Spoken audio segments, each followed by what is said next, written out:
सर्दी की एक रात की बात है। एक लखपति आदमी अपने घर के बाहर एक गरीब बूढ़े आदमी को देखता है, जो कि बिना किसी कोट और जैकेट पहने उसके घर के बाहर बैठे हुए था। वो ठंड से कांप रहा था। ऐसा देखकर उस गरीब आदमी के पास जाता है और पूछता है कि क्या आपको इतनी सर्दी में ठंड नहीं लग रही है? आपने कोई जैकेट या कोट भी नहीं पहना है। तब गरीब आदमी कहता है, साहब, ना ही मेरे पास कोई जैकेट है, ना ही कोई कोट है। अब मुझे ऐसे ही रहने की आदत भी हो चुकी है। यह सुनकर वह अमीर आदमी कहता है कि आप ज़रा ठहरे, मैं आपके लिए एक जैकेट लेकर आता हूँ। बूढ़ा आदमी खुश हो जाता है, लेकिन घर के अंदर जाते ही वह अमीर आदमी किसी काम में व्यस्त हो जाता है और उस बूढ़े गरीब के बारे में भूल जाता है। अगले दिन सुबह जब वह सोकर उठता है तो अचानक उस बूढ़े गरीब के बारे में याद आता है।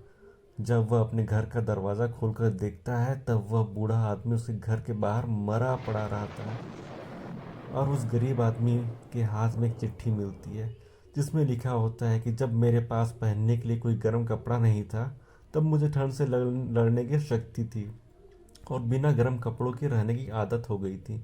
लेकिन जब आपने मुझे गर्म जैकेट देने की बात की, तब से मैं आपके द्वारा दिए गए वादे से अपने आप को जोड़ लिया। अब पहले जैसी शक्ति नहीं रही।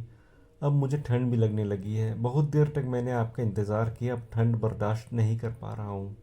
बस इतना ही चिट्ठी लिखा था उस चिट्ठी में। उसके बाद उस गरीब की जान निकल गई। सीख: आप कभी किसी से वादा ना करें अगर आप सही समय पर निभा नहीं सके। आपके लिए शायद वादा कोई छोटी हो, लेकिन आपका किया गया वादा किसी के लिए सब कुछ हो।